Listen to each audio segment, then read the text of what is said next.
He also documents all manner of infiltration of religious, political, and economic movements by the Illuminati of Jesuit Freemasonry, as well as their seemingly endless manipulations of the nations by their behind-the-scenes orchestrating of economic turmoil, revolutions and wars.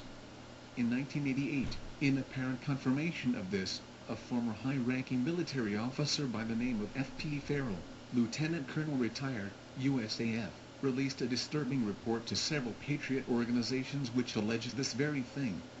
Lieutenant Colonel Farrell was a first lieutenant, captain and jet fighter pilot in Korea, and a lieutenant colonel and air liaison officer, 1st Infantry Division, the Big Red One, in Vietnam. In essence, Farrell accuses the United Nations as being a Trojan horse cover for world socialist revolution, which intends to weaken and eventually destroy the independence of the American Republic. Farrell accuses the UN of being a socialist communist-controlled organization, and names at least 13 United Nations Secretary-Generals who have been communist nationals. It was decided long ago, Farrell states, that no one who was loyal to the U.S. Constitution was to ever be UN Secretary-General. He also provided documentation that the United Nations police action into which young Americans were drafted betrayed the American troops at every turn, by intentionally leaking U.S. battle plans in both the Korean and Vietnam Wars to the Communists. This is why, he explains, both of these no-win wars were lost to the Communists. In relation to General MacArthur, who interesting enough publicly predicted that World War III would be fought against aliens in space, Farrell states that, when General MacArthur woke up to the treason of President Truman and the Soviets in the United Nations, he made one of the greatest military performances ever ventured in modern warfare. His dangerous but magnificent military engagement and sea landing at Incheon on September 15, 1950, enabled his military forces to slaughter the Communist forces, destroy the massive supply dumps, and put the Red Chinese, North Koreans, and their Soviet advisors on the run. MacArthur never asked for permission from the United Nations Security Council, Soviet General Zhivkov, to perform this secret military operation. MacArthur handpicked close and loyal military officers in doing so, and they kept the lid on the entire operation. Originally, our forces were to never win any battles as planned by the Soviet generals at the United Nations. But General MacArthur realized the treason and took positive action, not only to save the lives of his fighting forces and destroying the enemy and their supply dumps, but also creating the turning point of the Korean War with a success at Incheon. For this positive action, General Douglas MacArthur was relieved of his command of the United Nations fighting forces in Korea by the traitor President Harry S. Truman, who met with MacArthur on the island of Guam. MacArthur had figured out the whole picture of treason and had to be relieved of his job. Truman feared MacArthur so much that just prior to General Douglas MacArthur returning to the United States from Korea, the traitor Truman hid out at Camp David for over 3 weeks in fear of being arrested by General MacArthur, who was a 5-star general and in command of all military forces in the United States, the same man who had just saved the lives of thousands of their sons with daring military moves against the wishes of the United Nations Command, in routing the Red Chinese and North Koreans at Incheon, South Korea.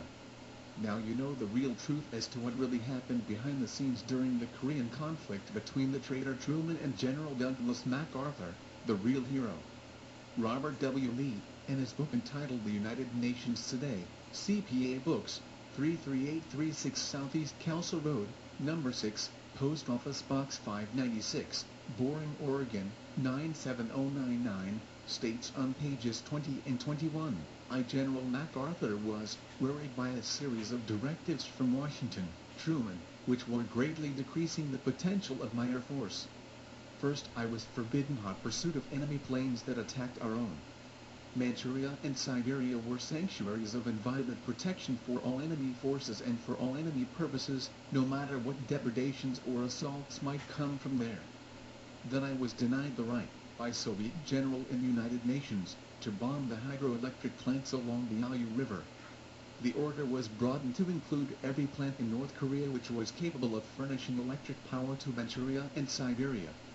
Most incomprehensible of all, according to MacArthur, was the refusal to let him bomb a supply target which was not in Manchuria or Siberia, but many miles from the border. It forwarded supplies from Vladivostok for the North Korean army. I felt that step by step my weapons were being taken away from me.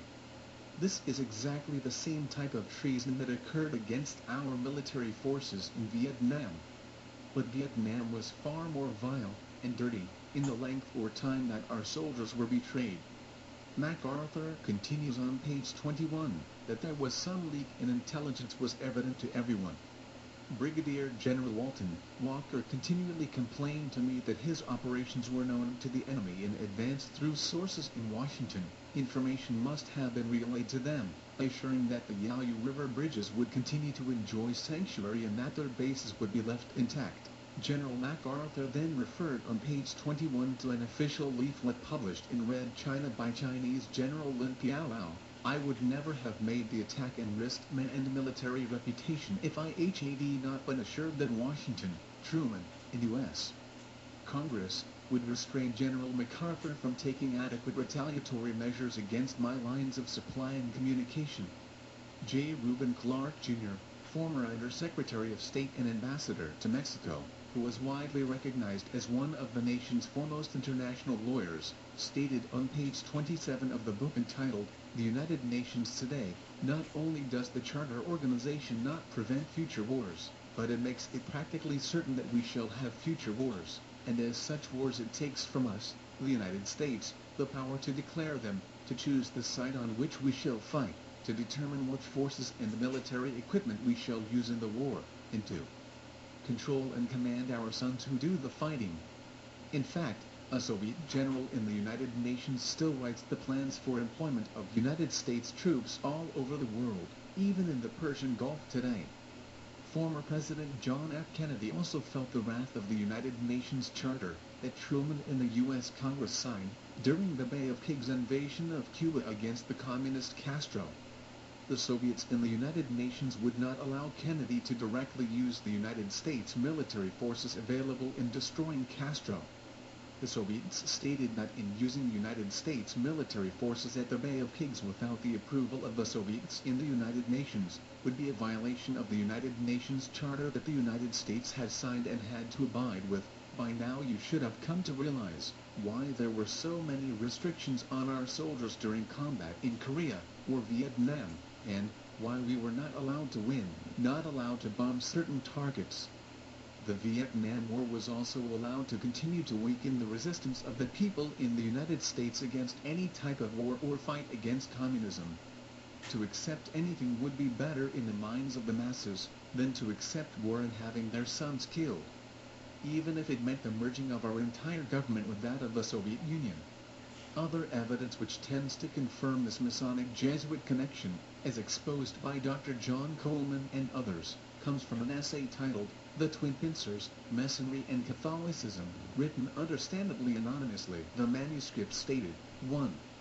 35 years before the Jesuits were kicked out of France by a Roman Catholic king, Pope Clement XII issued his bull against Masonry. The Bourbon French king, Louis XVI, and his Queen Marie Antoinette were beheaded by an Illuminati-inspired mob of Masons and terrorists. Why was this Catholic family, the Bourbons, so opposed to the Jesuits? It is, by the way, very interesting that a family like the Bourbons who had opposed the Jesuits were brought down eventually by the French Revolution's Illuminati Masonic reign of terror, pointing to the almost obvious fact that the Jesuits ordered the Masons to carry out the revolution. 2. Why did Frederick the Great of Prussia refuse to have the so-called enemies of Masonry, the Catholic Order of Jesuits, banned in Prussia in 1773? Could the insiders of the Jesuits also be Masons? Note, Mackey's Encyclopedia of Freemasonry states that Frederick was initiated as a Mason at Brunswick on the night of the 14th of August, 1738. 3. The Roman Catholic stewards were Masons from Scotland. The steward, James II, tried to set up the Jesuits in positions of power when he became King of England in 1685. 4. Between the stewards and the Jesuits at Lyons, France, and the Jesuit College of Clermont, in Paris, the rite of perfection evolves, out of which the Masonic authorities have quoted, trace today's ancient and accepted Scottish rite of Freemasonry,